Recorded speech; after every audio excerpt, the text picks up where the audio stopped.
So the last segment here is going to be kind of a fun one, I guess if you want to call it fun a little bit. Basically, so Van Jones is a former Obama official, and he's also a current CNN contributor, and he's kind of like a typical neo-progressive, neoliberal type. He's, obviously if you work for Obama, he's got to be like that, right? But he's kind of been that typical type to just kind of push for the typical, the typical kind of Democratic Party policies. And he recently apparently he worked with Donald Trump during his presidency on pushing for prison reform. And apparently this didn't make a lot of the black community happy. And apparently it also didn't make happy the host of The View, one of the hosts of The View. Her name is Sunny Hostin. I'm going to get back to her in a second. So let me just play this clip real quick, where Sunny Hostin asks this question of Van Jones, and he is not going to take very kindly to it, because it's going to be I guess you can call it a little bit unfair, a little bit harsh, but check this out, and then we'll talk about it on the other side. Now, Van, you do spend a lot of time, threading the middle and trying to unite people. But there are those who really accuse you of being a political opportunist, a chameleon, so to speak, who provided racial cover for former disgraced, twice impeached President Trump. You said this, and I quote, "Donald Trump, and I get beat up by liberals every time I say this, but I'm going to keep saying it. He has done good stuff for the black community, opportunity zone stuff, black college stuff. There's a side to Donald Trump that I think he does not get enough credit for." Yet, just recently, you cried on CNN when Joe Biden was elected the 46th president, and you said, "It's easier to be a parent now. Character matters now. Truth matters." You even mentioned George Floyd and said a lot of people felt they couldn't breathe. People in the black community don't trust you anymore. What is your response? I don't think that's true. The entire quote I said was that Trump has done a lot of good stuff he doesn't get credit for. And then I went on to say the reason I didn't get credit for it is because he's done all this horrific stuff, said all this horrific stuff, and it completely erases what he's done. But what happens is social media will take the clip, but they won't show the full context. And so what I will say is this: my entire life has been about bringing people together to solve tough problems for people at the very bottom who don't have anything. I've spent 25 years fighting against the prison system. I have helped to close 5 abusive prisons. And by working with Republicans at the local, state, and federal level, and yes, including the Trump administration, I have helped to pass 18 bipartisan bills. We got 14,000 people out of the federal prison system with the First Step Act, and more to come. We got 70,000 human beings who were suffering in jails and prisons under COVID, released under compassionate release, working with Republicans and Democrats. Black Lives Matter, math matters too. 80% of black folks are locked up in states that are run in part or whole by Republicans, red states and purple states. So when you can pass a law, as my team has done, in a Louisiana, in a Georgia, in California, Michigan, red states, blue states, and purple states, to get people home, the people behind bars are not sitting up here worried saying, "Get me out of prison, Van," or whatever you do, don't talk to a Republican. They say, "Get me out of prison." And I am proud of the fact that my team at the Reform Alliance, Dream Corps, and Cut 50 have been able to work with anybody to get folks home. And at a certain point, we got to stop focusing on rhetoric and look at results. People may not like everything I have said on television, but I try to be balanced. But look at what I have done. Who among my critics have been able to get people together to help folks at the bottom? When we fight like this about everything, and you can't give anybody even a little bit of credit for anything, who hurts is not the politicians, it's not the pundits, it's regular folks who don't have anything, people who can't vote because they're in jail. We have to put their interests first. I'm never going to apologize for putting the interests of people at the bottom first. People need champions. Whoever's in that White House, I've got a responsibility to go in there and advocate and try to get people home out of prison. I'm going to keep doing it, whoever's in that White House. Okay, so Van Jones is clearly very passionate about helping the regular people out there who are suffering, or at least he says he is. I don't know. I don't follow a lot of what Van Jones does. I just see him on CNN sometimes. I don't watch fucking CNN, so I don't know if I'm seeing CNN or if I see clips of CNN. I see him there. It is true that he cried on the day that Biden won, which is ridiculous. But okay. So listen.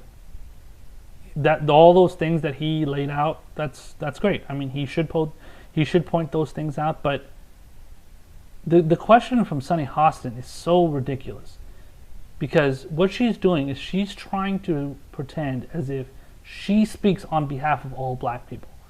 She speaks on behalf of people that are oh, I'm so upset about Donald Trump and Van Jones working together.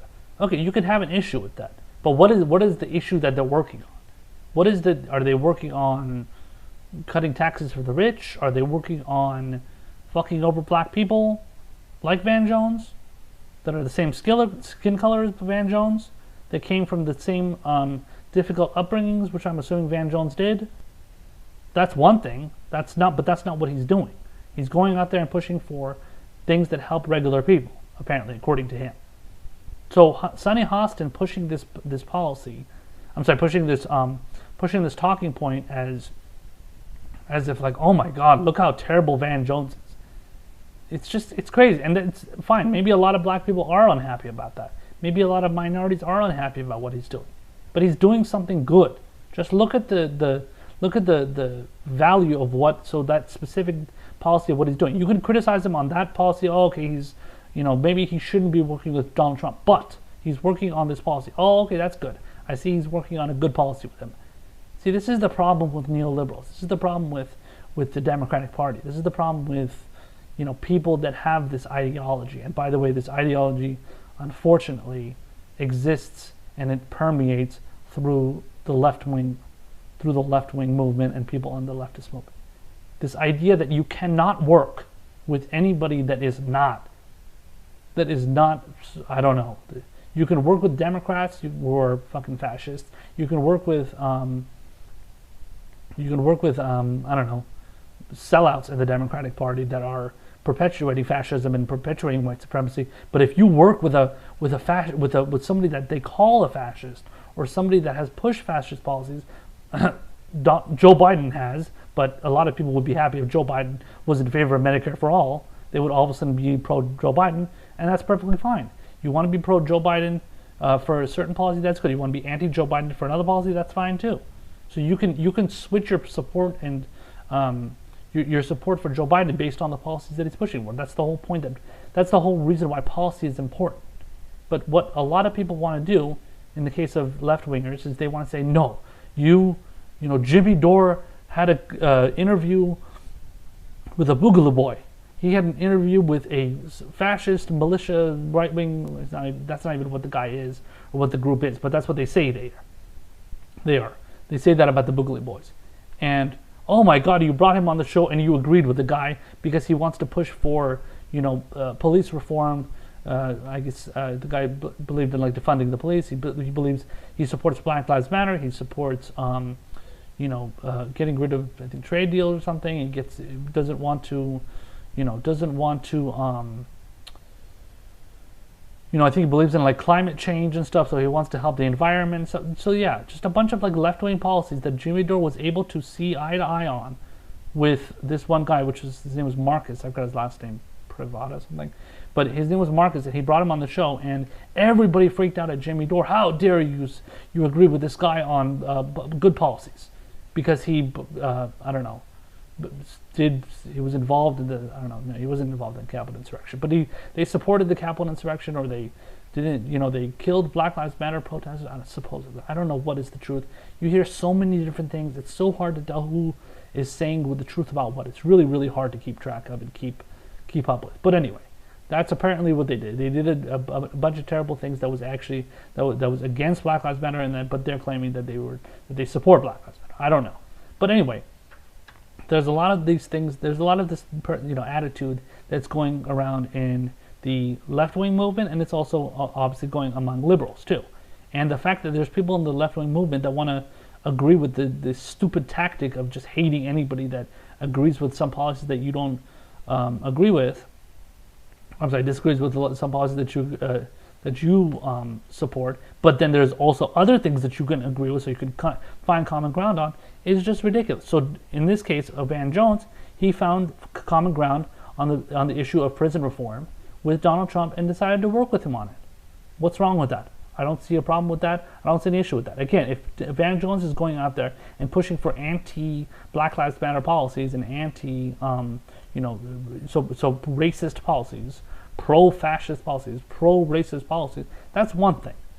And you can obviously criticize him for that if he does that, or any other thing that he does that's terrible. But this is the case of him working with him. And notice that Sonny Hostin doesn't say what he's working with him, what he worked with him on. He just said, oh, you met with Trump and you said some nice things to him, and you said that he has done he's done something to, I don't know, I forgot what the whole statement was that she said, but she called him a chameleon and said that he's just basically, I don't know, probably calling him a great. They're probably a lot of the black people that she's referring to, a lot of black population out there think he's probably some sort of grifter, and he's faking being pro-Democrat or pro-liberal or whatever, pro-black community, because he's working with Trump. Okay, that's whatever. You can think that if you want to think that, that's your prerogative. But he lays out all the statistics about the people that are impacted by issues pertaining to being locked up and pertaining to being, to suffering in this country, and he's passionate about fixing that. And the fact that people like Sonny Hostin can't see that just shows that, just shows how narrow-minded they are, and they can't see the bigger picture.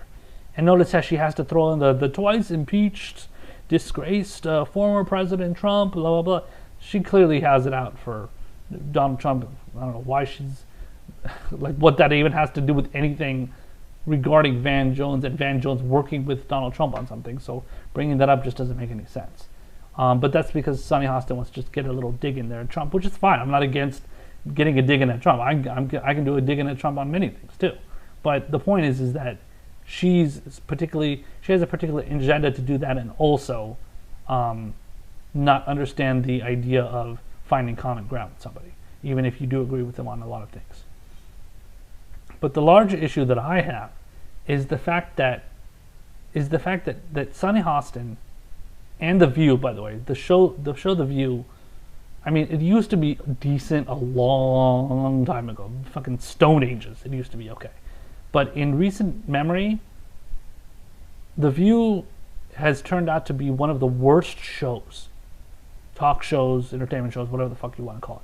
One of the worst talk show programs, honestly, that has ever existed, in my opinion. It at least existed in current time. Not in history, but just the current, as far as current shows that exist, it's definitely the worst. Because when you see the kind of stuff that they discuss and the way they discuss issues, it's absolutely ridiculous. And everything is so based on this outrage of like, Donald Trump said a really bad thing, or mean thing. Donald Trump said a really offensive thing. Donald Trump offended this person, or Donald Trump, shouldn't have tweeted that. How dare you, how dare you support, like they even went as far as like attacking like Bernie Sanders. Whether it was Whoopi Goldberg, Joy Behar, Sonny Hostin, all these people attacking Bernie Sanders, excuse me, attacking Bernie Sanders for, believing in the policies that he believed in. I think they even went after him for having the nerve to challenge Hillary Clinton in the primary in 2016. Bunch of stupid shit, man. And I think Sonny Hostin was probably at the helm of many of those criticisms, along with Whoopi Goldberg and a bunch of other people too. Also criticizing him for staying in the primary too long against Hillary, which even though he fucking endorsed her anyway. And then in 2020, are you gonna leave very soon from the 2020 primary and let Joe Biden win? A bunch of fucking bullshit. I think Sonny Hostin and the I know the rest of them, but Sonny Hostin for sure went out there and said a bunch of shit against Tulsi Gabbard, and Tulsi Gabbard had to go in there and set their asses straight, put them in check. and obviously they're very pro-Hillary. They bring on Hillary Clinton. I think they brought on Chelsea Clinton as well. They give them fawning interviews. Oh my God, you're so wonderful. You're so amazing. Yes, Queen. Oh, you're the amazing woman that stood up to big bad Donald Trump. A bunch of just typical liberal, fawning from the mainstream press. But in this case, it's a fucking talk show, and these are people that they talk about political issues as if they fucking care about them. They never get into the fucking details of it. It's all fucking yelling and screaming over each other if they disagree, and just dealing with very surface level issues. They never really deal with real issues that are affecting people. They don't talk about Medicare for all unless Bernie Sanders goes on there and brings it up. They don't talk about ending endless regime change wars like Tulsi Gabbard had to bring on, and a myriad of other issues, free college, all that stuff. Taxing the rich higher, so raising taxes on the rich and all that stuff. They don't talk about these issues in any kind of serious way. And then on top of it, you got idiots like Meghan McCain on there who likes to mention her father John McCain every 2 seconds. They got her on there too, and she's a fucking idiot. And then she's all ranting and raving about how she's triggered by liberals and stuff all the time. So like the whole debate is just like you cannot relate to a single person on that fucking panel unless they bring on somebody like I said, Tulsi or Bernie or whoever, who is actually decent. But if you bring on but if it's just them, they don't know what the fuck they're talking about. And they have a whole segment on that show where they talk about, it's called like the political view. It's like their first segment, the first block of their show or something, where they talk about politics and they don't even know what the fuck they're talking about. So the View is just an atrocious show. They don't know what they're talking about. They don't know anything about real issues. They look at everything from the lens of corporatism and corruption is okay. And I think I covered another segment that they did with Kamala Harris when she was still running in 20. Yeah, she never made it to 2020 when she was still running for the 2020 nomination, and it was still 2019. They brought her on, and her and Whoopi Goldberg were like loving each other and like fawning over each other the whole time and stuff. It was a joke. It was so nauseating to watch. And so yeah, they obviously, you can tell who these people are on the side of, and they're on the side of neoliberal corporate Democrats. Anna Navarro is another person who's like a right-wing Republican, worked for Jeb Bush or something, another failed Republican that she was apparently advising. I think she may have worked with George Bush, I'm not sure. But was advising Jeb Bush, who was an utter failure when he ran in 2016. And she's on there pushing all this like, well, Trump is a Russian puppet, and then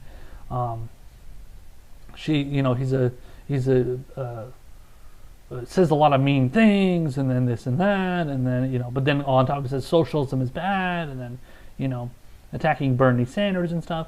By the way, she is the daughter of a Nicaraguan Contra, so somebody that was part of the Contras in Nicaragua. She is the daughter of one of those men, and she goes out there and she like brags about it on Twitter. She's like, yeah, I'm pro Contra. Yeah, I'm pro. Yeah, the Contras were wonderful. They were wonderful people.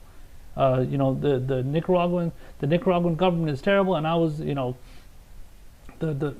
terrible left-wing Nicaraguan government terrible, but the Contras were wonderful. This is the position that